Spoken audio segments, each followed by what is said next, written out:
नमस्कार दोस्तों, स्वागत है आप सभी का स्टडी फॉर सिविल सर्विसेज में। और मैं हूं आपका अपना एजुकेटर शुभम पांचाल और स्वागत करता हूं उत्तराखंड सामान्य ज्ञान के लेक्चर सीरीज में, जिसका हम देखने वाले हैं आज वीडियो नंबर 16 अर्थात 16, जिसमें हम देखेंगे उत्तराखंड की प्राकृतिक आपदाएं। यानी कि आज इस वीडियो में हम देखने वाले हैं उत्तराखंड की प्राकृतिक आपदाएं कि किस किस प्रकार से उत्तराखंड में प्राकृतिक आपदाओं का समावेश रहा है या प्राकृतिक आपदाएं आती रही हैं, उसके बारे में इस वीडियो को शुरू करेंगे।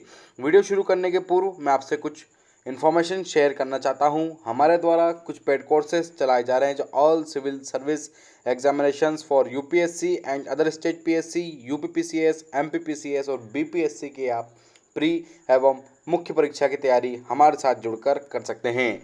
यदि आप हमारे पेड कोर्सेज को बाय करना चाहते हैं, यदि आप हमारे पेड कोर्सेज को लेना चाहते हैं, तो दिए गए नंबर पर 8564880530 9696060689 पर आप संपर्क कर सकते हैं। साथ ही आप हमारा फ्री टेलीग्राम ग्रुप ज्वाइन करना ना भूलिए। Study for civil services search कीजिए और ज्वाइन कीजिए हमारे फ्री टेलीग्राम ग्रुप को। साथ ही आप हमें फेसबुक पर भी फॉलो कर सकते हैं स्टडी फॉर सिविल सर्विसेज के नाम पर। और साथ में वीडियो को अधिक से अधिक शेयर करें, लाइक करें, कमेंट करें और चैनल को सब्सक्राइब करना ना भूलें। चैनल को सब्सक्राइब जरूर करें और बेल आइकन को जरूर दबाएं, जिससे कि आपको समय पर नोटिफिकेशन उपलब्ध रहें। तो आइए शुरू करते हैं उत्तराखंड में प्राकृतिक आपदाएं।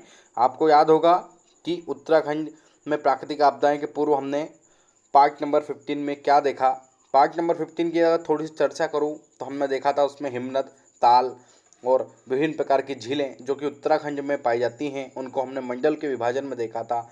यदि आपने वह वीडियो नहीं देखा है तो उसको देखिए, उसके बाद इस वीडियो को देखिए। उत्तराखंड में प्राकृतिक आपदाएं। चूँकि आप सभी को ज्ञात होगा कि उत्तराखंड भी हिमालय राज्य का एक क्षेत्र माना जाता है या हिमालय श्रृंखला राज्य क्षेत्रों में ही अंतर्गत आता है, तो आप कह सकते हैं कि हिमालयी राज्य और विषम भौगोलिक संरचना के कारण उत्तराखंड को अनेक प्राकृतिक आपदाओं का सामना करना पड़ता है। बिल्कुल, क्योंकि यहाँ की जो भौगोलिक परिस्थितियाँ हैं वो पूर्ण रूप से क्या है, एक विषम भौगोलिक संरचना के रूप में मानी जाती है। एक सामान्य भौगोलिक संरचना से बहुत अधिक असामान्य भौगोलिक संरचना है यहाँ की, ध्यान रखिएगा। और प्रदेश में प्रतिवर्ष आने वाली आपदाओं के कारण कई प्रकार की जान माल की हानि होती है। जिस प्रकार पर्यावरण को नुकसान तो पहुँचता ही पहुँचता है, उसी के आधार पर कहीं न कहीं अधिक से अधिक मानव को भी आप बोल सकते हैं कि जान मान की हानि होती है। जैसे कि भूकंप हो गया, भूस्खलन हो गया, अतिवृष्टि हो गई, बादल फट गया, बाढ़ आ गई, बाढ़ हिमपात हो गई, हिमखंड गिर गए, वन अग्नि हो गई। ये विभिन्न प्रकार की जो प्राकृतिक आपदाएं हैं, ये आपदाएं आपको उत्तराखंड में देखने को मिलेगी। अब भूकंप आप देख रहे होंगे कि भूकंप की यदि हम बात करें तो भूकंप के प्रमुख मुख्य जोन के अंतर्गत उत्तराखंड में आता है। भूस्खलन की बात करें तो भूस्खलन उत्तराखंड के लिए एक सामान्य चर्चा रही है, सामान्य बात रही है। भूस्खलन तो होता ही रहता है। अतिवृष्टि, अधिक वर्षा, सामान्य वर्षा से जब अधिक वर्षा होती है तब वो कहलाती है अतिवृष्टि। तो अतिवृष्टि यहाँ पर होना एक सामान्य बात है। बादल फटना एक यहाँ पर सामान्य बात है। बाढ़, हिमपात, बिल्कुल, जब हिम ग्लेशियर्स पिघलते हैं या हिम ग्लेशियर्स गिरते हैं या हिम ग्लेशियर्स खसक जाते हैं अपनी ज़मीन से, तो भी कई प्रकार की आपदाएं को साथ में लेकर आते हैं। वन अग्नि की यदि बात की जाए तो आपको पता होगा कि उत्तराखंड में प्रतिवर्ष कई जंगल वन अग्नि के कारण धीरे धीरे नष्ट होते जा रहे हैं, जिनके कारण वनों में रहने वाले जीव जंतु भी अब समाप्त हो रहे हैं। और प्रदेश की आपदाओं की यदि बात करें तो प्रदेश की आपदाओं को दो भागों में बांटा जा सकता है। आइए देख लेते हैं कौन कौन सी भागों में बांटा जा सकता है। पहली बात तो मैं आपको बता दूं कि जो आपदाएं होती हैं वो दो प्रकार की होती हैं।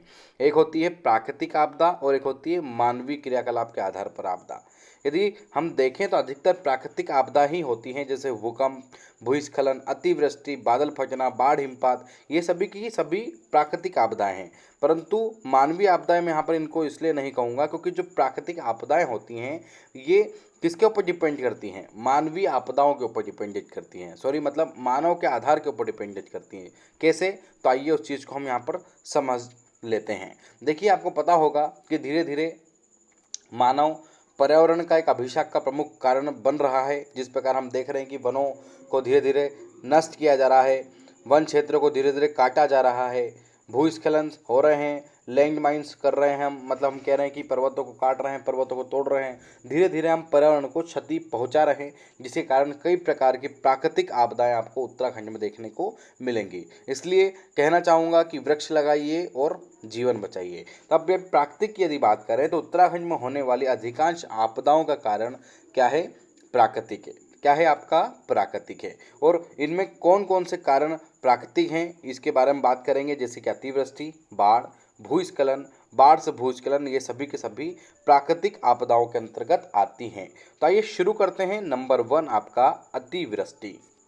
यदि मैं अतिवृष्टि की चर्चा करूं, अतिवृष्टि के बारे में बात की जाए तो अतिवृष्टि का अर्थ होता है अत्यधिक वर्षा से अचानक होने वाली वर्षा या बादलों का फटना। मतलब जो सामान्य वर्षा होती है उससे जब अधिक वर्षा होती है, नॉन स्टॉप वर्षा होती है, जिसे हम बादल फटना भी कहते हैं, वह अतिवृष्टि कहलाती है।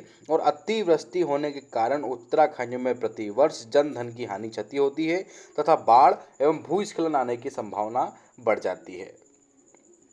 अब बाढ़ कैसे बढ़ जाती है और भूस्खलन कैसे बढ़ जाता है उसकी चर्चा करते हैं। तो चूंकि आपको ज्ञात होगा कि जो नदियों का बहाव होते हैं उसमें जब पानी अत्यधिक मात्रा से आता है तब वह नदी एक बाढ़ का रूप ले लेती है। नदी का पाट जो चौड़ा हो जाता है और वो अपने आसपास के क्षेत्र को समेटते हुए चली जाती है। इसी के साथ साथ भूस्खलन क्या आता है? जो पर्वतीय क्षेत्र है, जो मिट्टी वाला क्षेत्र है या जो कंकड़ पत्थर पर्वतीय वाला क्षेत्र है, इसमें अधिक वर्षा होने के कारण क्या होता है? इनकी जो जड़ें होती हैं वो कमज़ोर हो जाती हैं, वृक्ष उखड़ जाते हैं, मिट्टी का अपरदन हो जाता है, पर्वतीय श्रृंखला धीरे धीरे टूट जाती हैं, जिसके कारण भूस्खलन की संभावना भी वहाँ पर बढ़ जाती है। तो ये था हमारा। अगला देखते हैं वन अग्नि।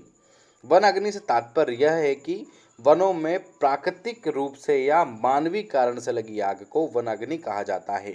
और प्रदेश का लगभग 45% भूभाग वनों से भरा पड़ा हुआ है, वनों से आच्छादित है।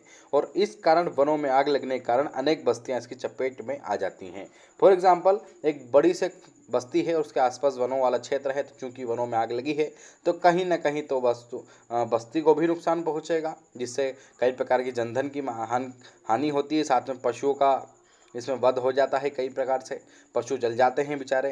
तो हम देख सकते हैं कि जो वन अग्नि है, वन अग्नि एक प्रमुख प्राकृतिक बोल सकते हैं या इसको आप या मानवीय कारण के कारण लगी आग है और यह एक प्राकृतिक आपदा भी मानी जा सकती है।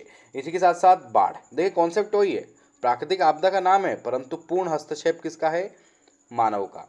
मानव पर्यावरण का धीरे धीरे क्षरण कर रहा है, मानव धीरे धीरे पर्यावरण के क्रियाकलाप को चेंज कर रहा है, मानव धीरे धीरे क्लाइमेट तक चेंज कर दिया इंसान ने। ये महामारी क्यों फैल रही है? सिर्फ और सिर्फ क्यों फैल रही है? क्योंकि मानव आज पर्यावरण की उस स्टेज पर है, पर्यावरण की समाप्ति की उस स्टेज पर है, या तो पर्यावरण बचेगा या मानव बचेगा। इसलिए विभिन्न प्रकार की महामारियां हमको देखने को मिलती हैं। हम क्यों कहते हैं कि पेड़ लगाइए, जल बचाइए? हम क्यों कहते हैं कि जल को स्वच्छ रखिए? हम क्यों कहते हैं कि पर्यावरण को बनाए रखिए? क्योंकि संतुलन ही इस दुनिया का आधार है। अब वो फिर मानवीय जीवन में हो, फिर वो चाहे पर्यावरण जीवन में है। तो आइए शुरू करते हैं हम बाढ़ के बारे में। तो उत्तराखंड में बाढ़ का उच्च कारण पहाड़ी क्षेत्र से बहने वाली अत्यधिक ढाल वाली नदियों का होना है। यह सीधी सी बात है, जो उत्तराखंड में पहाड़ी क्षेत्र है इससे क्या अत्यधिक नदियां बहती हैं और इनका जो ढाल है वो निचले की ओर है, ऊपर से नीचे की ओर है। तो आप समझ सकते हैं कि जब वर्षा अधिक होती है तो बाढ़ आने का खतरा यहाँ पर बढ़ जाता है, इसके पाट क्षेत्र होने का बढ़ जाता है, जिससे जो तटवर्ती क्षेत्र है, तटवर्ती मैदानी जो क्षेत्र है उसमें अत्यधिक रूप से बाढ़ आती है, जिसके कारण आप बोल सकते हैं कि कई पेड़ उखड़ जाते हैं, भूस्खलन हो जाता है ना। विभिन्न प्रकार की आपदाएं हमको नई नई देखने को मिलती है। और राज्य का अधिकांश भाग पहाड़ी ढलान वाला है, परंतु अधिक वर्षा होने के कारण, बादल फटने के कारण राज्य में बाढ़ जैसी हालात हो जाते हैं, जिसमें कारण भूकंप भी आता है, भूस्खलन भी आता है। कई बार अब उत्तराखंड में बांध भी हैं, यदि मान के चलिए बांध टूट जाए तो कैसी घटनाएं होंगी हम कभी सोच भी नहीं सकते। तो ये देखिए आप बाढ़ के बारे में। और भूस्खलन के कारण मार्गों के अवरुद्ध हो जाने से किच्छा, सितारगंज, रुद्रपुर जैसे मैदानी क्षेत्रों में बाढ़ की संभावना भी बढ़ जाती है। ध्यान रखिएगा, किच्छा, सितारगंज, रुद्रपुर जैसे मैदानी क्षेत्रों में बाढ़ की संभावना बढ़ जाती है। आइए अगला है, हमारी अगली आपदा है भूकंप। यदि भूकंपीय आपदा की बात की जाए तो भूकंप पूर्ण रूप से एक प्राकृतिक आपदा है। ध्यान रखिएगा, भूकंप पूर्ण रूप से एक प्राकृतिक आपदा है और भारत के 5 भूकंपी जोन में से 2 जोन, ध्यान रखिएगा टोटल 5 जोन है भारत के, और जिनमें से 2 जोन आपके सिर्फ और सिर्फ आपको उत्तराखंड में देखने को मिलेंगे, जिसमें संवेदनशील जोन क्रमांक 4, संवेदनशील जोन क्रमांक 5 आपको उत्तराखंड में देखने को मिल जाएंगे। इसी के साथ साथ संवेदनशील जोन 4 और 5 की यदि बात की जाए तो 4 और 5 के अंतर्गत यदि हम 4 की पहले चर्चा करें तो संवेदनशील जो जोन 4 है उसके अंतर्गत राज्य के देहरादून, टिहरी, उत्तरकाशी, नैनीताल, उधम सिंह नगर जिले आते हैं। कौन कौन से? देहरादून, टिहरी, उत्तरकाशी, नैनीताल और उधम सिंह नगर जिले आते हैं। इसी के साथ साथ संवेदनशील जोन 5 की बात करें तो चमोली, रुद्रप्रयाग, अल्मोड़ा, बागेश्वर, पिथौरागढ़, चंपावत जिले आते हैं और दोनों जोनों में भारत के कुल भूकंप का 68% और विश्व का लगभग 10% भूकंप आपको इन्हीं क्षेत्रों में मिलेगा, जो कि संवेदनशील जोन 4 और संवेदनशील जोन 5 के अंतर्गत आते हैं। इसी के साथ साथ हिमालयी संरचना के आधार पर भी भूकंप उत्तराखंड में आते रहते हैं, तो चाहिए उसके बारे में चर्चा कर लेते हैं। तो बृहद हिमालय तथा मध्य हिमालय के मुख्य केंद्रीय भ्रंश रेखा स्थित जो कि चमोली, गोपेश्वर, देवल घाट, पीपल कोरी, गुलाब गोटी, गंगा घाटी से गुजरती हुई कुमाऊं के कई स्थानों से होते हुए नेपाल की ओर चली जाती है। कहाँ की ओर चली जाती है? नेपाल की ओर चली जाती है। वैज्ञानिकों के अनुसार यह रेखा टिहरी बांध के नीचे से गुजरती है। इसी तर्क को लेकर पर्यावरणविद सुंदरलाल बहुगुणा टिहरी बांध का विरोध कर रहे थे कि जो वैज्ञानिक जो टिहरी बांध है उसके नीचे से भूकंपी रेखा निकली है, यदि मान के चलिए कि अगर उसमें कोई भूस्थिरीकरण होता है या भू हलचल होती है तो टिहरी बांध पर एक अत्यधिक रूप से प्रभाव पड़ सकता है, और यदि टिहरी बांध टूट गया तो आप समझ सकते हैं कि उत्तराखंड में त्राहिमाम त्राहिमाम होगा, और इसी के साथ साथ अन्य स्टेट में भी आप कह सकते हैं कि हो सकता है, और ऐसा कभी ना हो। इसी के साथ साथ राष्ट्रीय भूभौतिकी प्रयोगशाला, ध्यान रखिएगा, राष्ट्रीय भूभौतिकी प्रयोगशाला, भारतीय भूगर्भीय सर्वेक्षण संस्थान, मौसम विज्ञान विभाग, राष्ट्रीय आपदा प्रबंधन संस्थान आदि ने भारत को अधिलिखित 5 भूकंप प्रभावित जोन में बांटा है, जिसमें से हमने देखा था कि 2 हमारे उत्तराखंड में हैं। पहला है आपका न्यूनतम प्रभाव क्षेत्र, जिसमें 5 से कम तीव्रता का भूकंप आता है। इसी के साथ साथ दूसरा है आपका न्यून प्रभाव क्षेत्र, जिसमें 5.01 से लेकर 6 तीव्रता तक का आता है। तीसरा है आपका अधिक प्रभाव क्षेत्र, 7.1 से 9 तीव्रता वाला आता है। मध्यम प्रभाव क्षेत्र 7.1 से 9 तीव्रता या अधिकतम प्रभाव क्षेत्र 9 से अधिक तीव्रता वाला आपको देखने को मिलता है। इसी के साथ साथ भूकंप प्रभाव की दृष्टि से हिमालयी क्षेत्र को जिसमें कि उत्तराखंड भी स्थित है, अधिकतम एवं अधिक प्रभाव क्षेत्र के अंतर्गत रखा गया है, और इस क्षेत्र में भारत के कुल भूकंप के 68% और विश्व के लगभग 10% भूकंप आपको उत्तराखंड में देखने को मिलते हैं, और प्रत्येक वर्ष एक बड़ा भूकंप आपको उत्तराखंड में देखने को मिल जाएगा। तो ये बात थी उत्तराखंड में भूकंप की। आइए अब हम बात करते हैं कि हम केंद्रीय भ्रंश रेखा की बात कर रहे थे, तो आइए उसके बारे में थोड़ी चर्चा करते हैं कि केंद्रीय भ्रंश रेखा क्या है। तो केंद्रीय भ्रंश रेखा वह रेखा है जिसमें भूकंप आने की संभावना प्रबल होती है, और यह बृहद हिमालय तथा मध्य हिमालय के बीच में स्थित है। ध्यान रखिएगा, जो केंद्रीय भ्रंश रेखा है वो बृहद हिमालय और मध्य हिमालय के बीच में स्थित है, और यह रेखा उत्तराखंड के चमोली, गोपेश्वर, देवल घाट, पिपलकोरी, गुलाब गोटी, गंगा घाटी से गुजरती है और कुमाऊं के कई स्थानों होते हुए नेपाल की ओर चली जाती है। कहाँ चली जाती है? कुमाऊं के स्थानों से होते हुए नेपाल की ओर चली जाती है। वैज्ञानिकों के अनुसार यह रेखा टिहरी बांध के नीचे से गुजरती है, जिसके कारण सुंदरलाल बहुगुणा जो कि एक पर्यावरणविद माने जाते हैं, इन्होंने टिहरी बांध का विरोध किया था, और राज्य में देहरादून, टिहरी, गरुड़गंगा, चमोली तीनों भूकंप मापी सिस्मिक केंद्र है। ध्यान रखिएगा, भूकंप मापी जो सिस्मिक केंद्र होते हैं वो देहरादून में है, टिहरी गरुड़गंगा में है और चमोली में है। आप कह सकते हैं कि यहाँ पर तीनों में भूकंप माप की सिस्मिक केंद्र बनाए गए हैं। तो ये बात हो गई भूकंप की। आइए अब हम बात करते हैं अगली आपदा, जो कि है आपकी भूस्खलन। यदि भूस्खलन की बात की जाए तो भूस्खलन एक भूवैज्ञानिक घटना है, धरातल में होने वाली हलचल है, जैसे पत्थर का खिसकना, पत्थर का गिरना, पथरीली मिट्टी का बहाव, कटाव। ये सभी के सभी जो कॉन्सेप्ट है ये आपके किसके अंतर्गत आते हैं? भूस्खलन के अंतर्गत आते हैं। इसी के साथ साथ भूस्खलन में शेल तथा शेल चूर्ण सामूहिक स्थानांतरण के द्वारा भारी नुकसान पहुंचाते हैं। और यदि हम प्रदेश में 100 से लगभग 50 वर्ष की यदि बात करें तो कई प्रकार के 100 वर्षों में 50 से अधिक विनाशकारी भूस्खलन हो चुके हैं। और यदि हम सबसे फेमस और सबसे अधिक त्राहिमाम करने वाला भूस्खलन की बात करें तो जो कि 2013 में आया था और प्रदेश में आई इस विनाशकारी भूस्खलन से सर्वाधिक नुकसान रुद्रप्रयाग को हुआ था। और श्रीनगर तथा रुद्रप्रयाग के मध्य से जो कालियासोट राज्य है एक प्रमुख भूस्खलन क्षेत्र माना जाता है। कौन सा माना जाता है? कालियासोट राज्य का प्रमुख भूस्खलन क्षेत्र माना जाता है जो कि श्रीनगर और रुद्रप्रयाग के बीच में स्थित है। इसी के साथ साथ उत्तराखंड राज्य में 2013 में जो सबसे बड़ी प्राकृतिक आपदा आई थी उसी के लिए ऑपरेशन सूर्य होप, ध्यान रखिएगा, ऑपरेशन सूर्य होप किससे संबंधित है तो ध्यान रखिएगा 2013 में जो आपदा आई थी उसके लिए ऑपरेशन सूर्य होप चलाया गया था। इस ऑपरेशन में थल सेना, वायुसेना, ITBP, Indo Tibet border police जिसको बोलते हैं, national disaster response force NDRF तथा सीमा सड़क संगठन ने भाग लिया था। ध्यान रखिएगा, सीमा बॉर्डर रोड ऑर्गेनाइजेशन बीआरओ बोलते हैं इसको, ध्यान रखिएगा, सीमा सड़क संगठन ने भाग लिया था। इंडो तिब्बत बॉर्डर जो पुलिस है वो एक सीएपीएफ की, ध्यान रखिएगा, CAPF central armed police forces की आप बोल सकते हैं कि एक होती है। और सीएपीएफ की आप तैयारी भी हमारे साथ जुड़कर कर सकते हैं। यदि आप तैयारी करना चाहते हैं तो जो स्क्रीन पर नंबर दिए गए थे उन पर आप संपर्क कीजिए।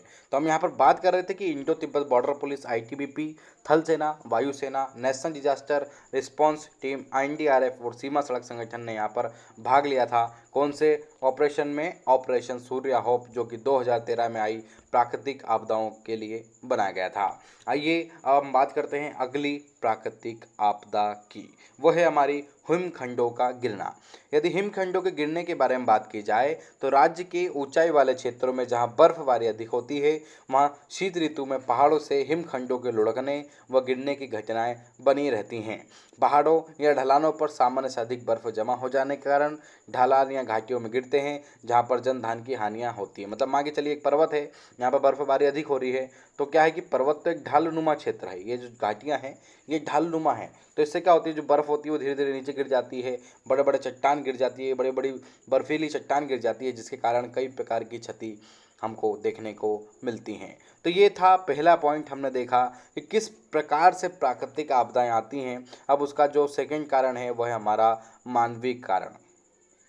अब देखिए मानवीय कारण पूरा का पूरा आप कह सकते हैं कि वे आपदाएं जो मानव निर्मित होती हैं। अब मानव आपदाएं निर्मित नहीं करता है परंतु पर्यावरण के संतुलन को विसंतुलित करने का अहम भागीदारी सिर्फ और सिर्फ मानव है, जिसके कारण मानवीय आपदाएं आपको देखने को मिल जाएंगी।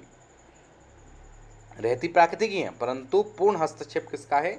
मानव का। और मानव अपनी आवश्यकता पूर्ति के लिए प्रकृति पर डिपेंडेड है। और मानवकृत आपदाओं के कारणों को निम्नलिखित वर्गों में बड़ा बांटा जा सकता है।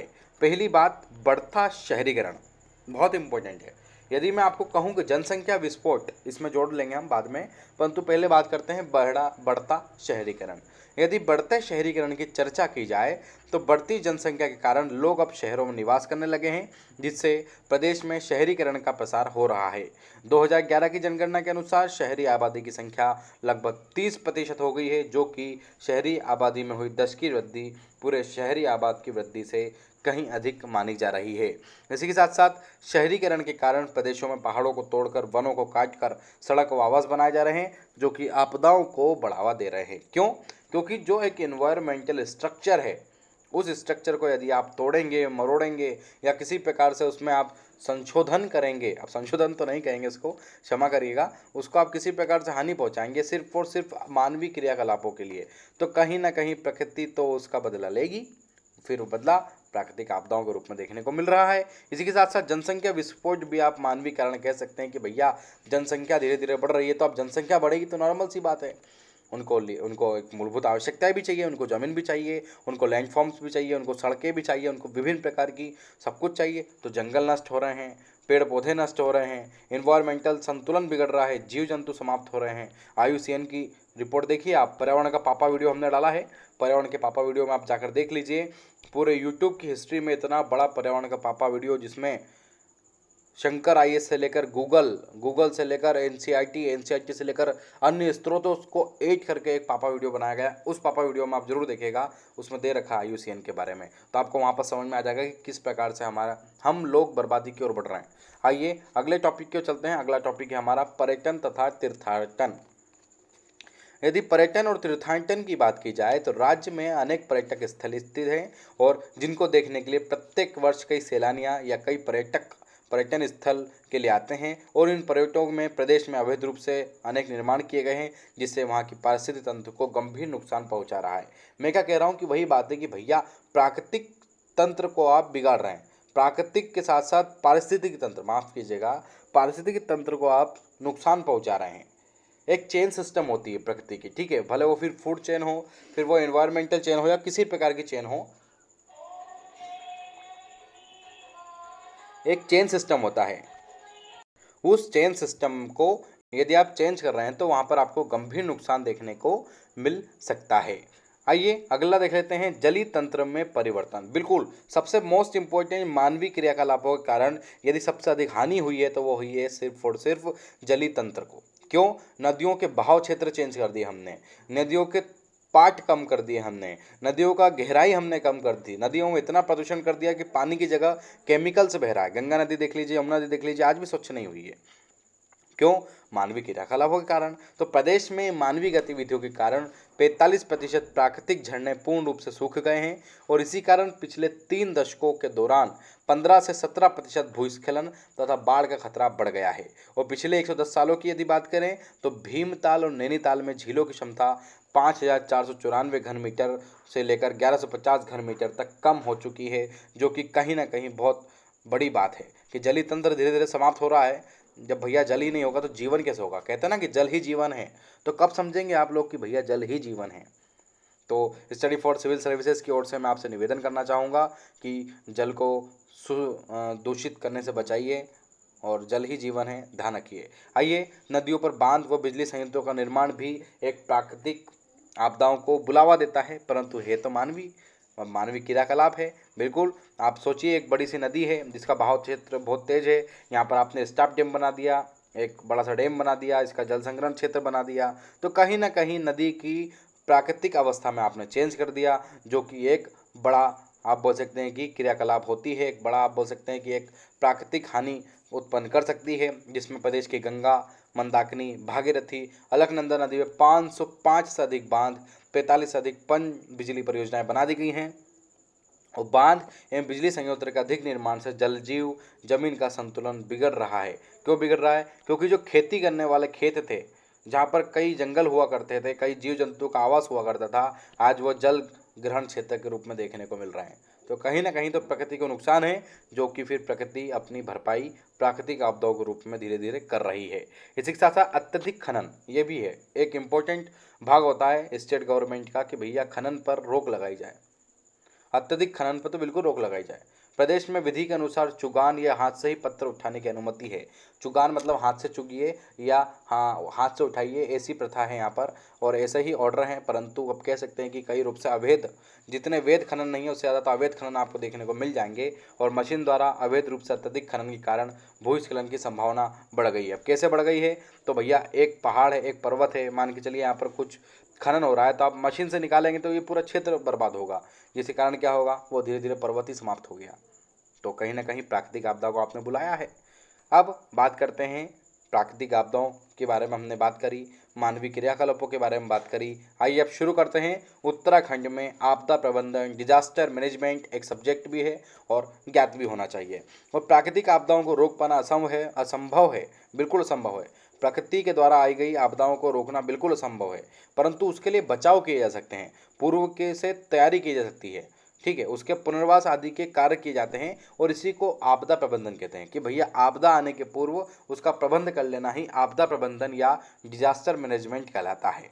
और उत्तराखंड में प्राकृतिक आपदाओं से निपटने के लिए आपदा प्रबंधन मंत्रालय बनाया गया है और आपदा प्रबंधन मंत्री की अध्यक्षता में राज्य स्तर पर आपदा प्रबंधन एवं न्यूनीकरण केंद्र भी बनाया गया है। ध्यान रखिएगा, उत्तराखंड में आपदा प्रबंधन मंत्री भी होता है और आपदा प्रबंधन मंत्रालय भी आपको उत्तराखंड राज्य में देखने को मिल जाएगा।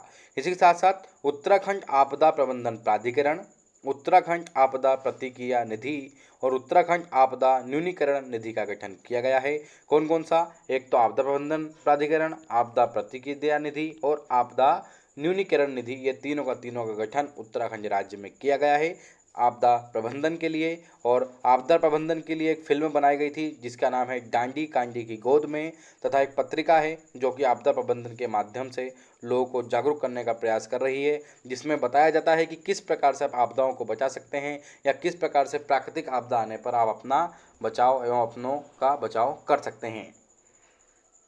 इसी के लिए प्रदेश स्तर पर आपदा से प्रभावित लोगों की मदद करने के लिए एक टोल फ्री नंबर चलाया गया है 1070, जो कि राज्य स्तरीय आपातकालीन केंद्र है, तथा 1077 जनपद स्तरीय आपातकालीन केंद्र है। ये दो नंबर है 1070 और 1077, जो कि राज्य सरकार ने जारी किए हैं। एक है आपका राज्य स्तर पर और एक है आपका जनपद स्तर पर। और आपदा प्रबंधन के लिए राज्य के प्रत्येक जिला अधिकारी अर्थात डिस्ट्रिक्ट कलेक्टर को, डीएम साहब को 50 लाख दानिकीगा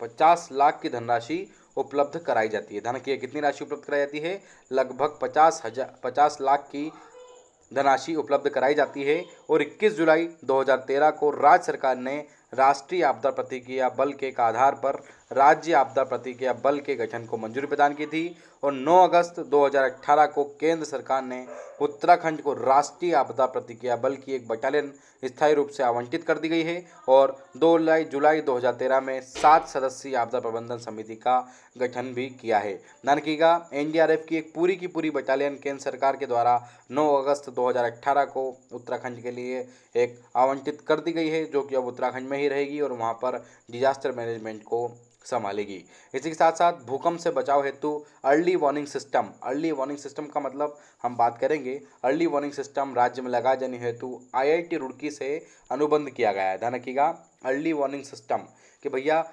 भूकंप आए उसके पहले ही आपको वार्न कर देता है, और ये सिस्टम अब उत्तराखंड राज्य में लगाए जाएंगे, जिसके लिए आईआईटी रुड़की के साथ उन्होंने अनुबंध किया है। इसी के साथ साथ राज्य के सरकारी भवनों को भूकंप रोधी बनाने हेतु रैपिड विजुअल स्क्रीनिंग कराई जा रही है। ध्यान रखिएगा, जो मकान होते हैं, जो बड़ी बड़ी बिल्डिंग्स हैं, सरकारी दफ्तर हैं, उनमें रैपिड विजुअल स्क्रीनिंग कराई जा रही है, जिससे कि भूकंप रोधी वे बन सकें। इसी के साथ साथ सबसे बड़ी प्राकृतिक आपदा 16 से 17 जून 2013 तक राज्य में हुई लगातार अतिवृष्टि, बादल फटा कि जिसके कारण भूस्खलन हुआ। नदियों सरस्वती गंगा ध्यान रखिएगा, सरस्वती गंगा, मधु गंगा और दूध गंगा, मंदाकिनी, काली नदी, अलकनंदा नदी, लक्ष्मण गंगा, कंचन गंगा, पिंजर नदी, भागीरथी नदी में तीव्र उफान आया, जिसके कारण रुद्रप्रयाग, चमोली जिला, उत्तरकाशी जिला, पौड़ी जिला, टिहरी जिला, पिथौरागढ़ जिलों में व्यापक जनधन की हानि हुई। और 2013 की जो केदारनाथ हानि है उसको आप भली भांति ज्ञात होंगे। और केदारनाथ मंदिर परिसर, मंदाकिनी घाटी, बद्रीनाथ, हेमकुंड, साहिब पांडुकेश्वर, गोविंद घाट, संपरिया, श्रीनगर ऑफ भड़काड़ी, सटोलजी, नैनबाग समेत गंगा के कई स्थानों व पिथौरागढ़ के मुनस्यारी आदि इलाकों में जनधन की हानि हुई, जिसमें सर्वाधिक क्षति रुद्रप्रयाग जिले के विशेषकर केदारनाथ धाम, मंदाकिनी घाटी क्षेत्र में हुई।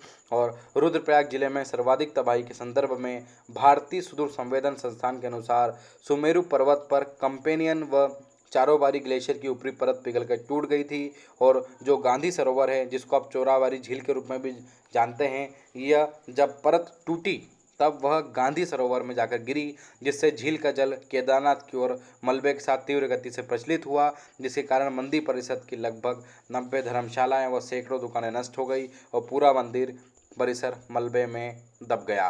तो केदारनाथ 2013 की जो त्रासदी है उसके बारे में आप भली भांति ज्ञात होंगे, और इसके ऊपर एक मूवी भी बनी है केदारनाथ, आप उसको भी देख सकते हैं। इसी के साथ साथ यदि हम आपदा प्रबंधन की बात करें तो आपदा प्रबंधन, what is this disaster management, तो आपदा प्रबंधन के बारे में बात करेंगे कि प्राकृतिक आपदाओं से निपटने के लिए राज्य में ऑस्ट्रेलियाई, ध्यान रखिएगा ये इंपॉर्टेंट है, ऑस्ट्रेलियाई मॉडल पर आपदा प्रबंधन मंत्रालय आपदा प्रबंधन मंत्री की अध्यक्षता में प्रदेश स्तर पर आपदा प्रबंधन एवं न्यूनीकरण केंद्र, जिसको BMM कहा जाता है, ध्यान रखिए क्या कहा जाता है, BMM कहा जाता है, जिसको आपदा प्रबंधन एवं न्यूनीकरण केंद्र तथा राज्य आपदा प्रबंधन प्राधिकरण जिसको डीएमएम कहा जाता है तथा राज्य आपदा प्रबंधन प्राधिकरण डीएनएम एवं राज्य आपदा प्रतिक्रिया निधि व राज्य आपदा न्यूनीकरण निधि जिसे डीएमएमएम का गठन यहाँ पर विभिन्न प्रकार की प्राकृतिक आपदाओं से निपटने के लिए किया गया है। इसी के साथ साथ इसी प्रकार प्रत्येक जनपद में एक एक आपदा प्रबंधन प्राधिकरण, आपदा प्रतिक्रिया निधि में एक एक आपदा प्रबंधन प्राधिकरण, आपदा प्रतिक्रिया निधि एवं आपदा न्यूनीकरण निधियों का भी गठन किया गया है, जिसमें जिला कलेक्टर महोदय को 50 लाख रुपए की राशि स्वीकृत की जाती है कि आपदाओं से बचा जा सके। इसी के साथ साथ इन प्राधिकरणों में कई क्षेत्रों में विशेषज्ञों को सम्मिलित किया गया है। राज्य में प्राकृतिक आपदाओं से निपटने के लिए कई प्रकार के कार्यक्रम चलाए जा रहे हैं, जैसे संचार संबंधी, खोज बचाव संबंधी, भूकंप रोधी, भवन निर्माण संबंधी, जन जागरूकता संबंधी चलाए जा रहे हैं, जिससे लोगों को अधिक से अधिक बताया जा रहा है कि भैया ये चीज़ मत कीजिए जिससे कि आप आपदा को निमंत्रण दें।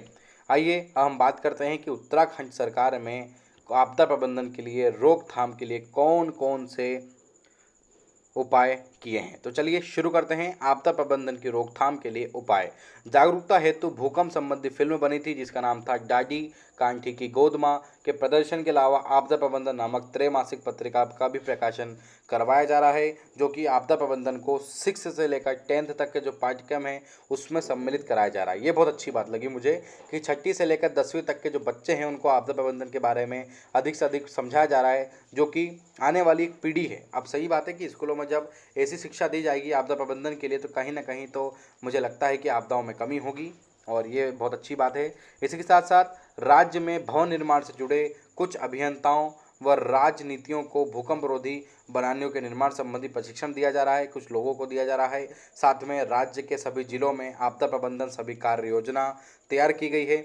विशेष तौर पर संवेदनशील राज्य के 8 जिले 52 विकास खंड 65,046 गाँव में आपदा प्रबंधन समितियों का तथा आपदा अंतराक्षेपण दलों का गठन किया गया है, जो कि आपदाओं से आने वाली विभिन्न प्रकार की जो हानि है उसके बारे में समझाते हैं, आपदा के बारे में समझते हैं, आपदा प्रबंधन के रूप में क्रियाकलाप के रूप में कार्य कर रहे हैं, और किसी भी प्रकार की प्राकृतिक आपदाओं के उपस्थित हो जाने की स्थिति से निपटने के लिए चिकित्सकों, डॉक्टर, अग्निशामक कर्मियों, जो फायर कर्मी होते हैं, पुलिसकर्मी हैं, अधिकारी हैं, शिक्षक हैं, राष्ट्रीय सेवा योजना के स्वयंसेवक हैं, एनएसएस के, नगर आपदा प्रबंधन समिति है, पंचायत के सदस्य हैं, इनको आपदा प्रबंधन से या आपदा से निपटने के लिए इनको प्रशिक्षण दिया जा रहा है, जो कि राज्य स्तर पर इनको प्रशिक्षित किया जा रहा है। साथ में राज्य के सभी आपातकालीन परिचालन केंद्रों को आपस में जोड़ते हुए जिला मुख्यालय से जोड़ा गया है, और राज्य स्तरीय आपातकालीन नंबर 1077 चलाया गया है, और एक चलाया गया था आपातकालीन परिचालक केंद्र का नंबर टोल फ्री 1077। और यदि हम संचार प्रयोजन की बात करें तो संचार प्रयोजन में लाल टिब्बा मसूरी में है, और एक रडार की व्यवस्था की गई है, तथा 10 पर्वतीय जनपदों को सैटेलाइट फ़ोन के माध्यम से भी जोड़ दिया गया है कि किसी प्रकार की आपदा आती है तो आप सैटेलाइट फ़ोन के माध्यम से आप संपर्क कर सकते हैं।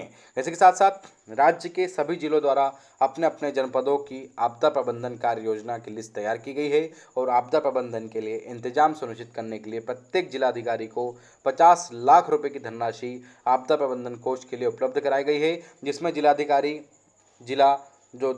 होते हैं, डीएम साहब जो होते हैं, कलेक्टर साहब जो होते हैं, वे 50 लाख रुपए की मदद से आपदा प्रबंधन करें, आपदा के लिए राहत कोष जमा करें, उसके लिए विभिन्न प्रकार की क्रियानिधि बनाएं। आइए अब हम बात करते हैं एसडीआरएफ की। जिस प्रकार एनडीआरएफ होता है, नेशनल डिजास्टर रिस्पॉन्स फोर्स होता है धनकी का, जिस प्रकार से एनडीआरएफ होता है उसी प्रकार से एसडीआरएफ होता है, एसडीआरएफ।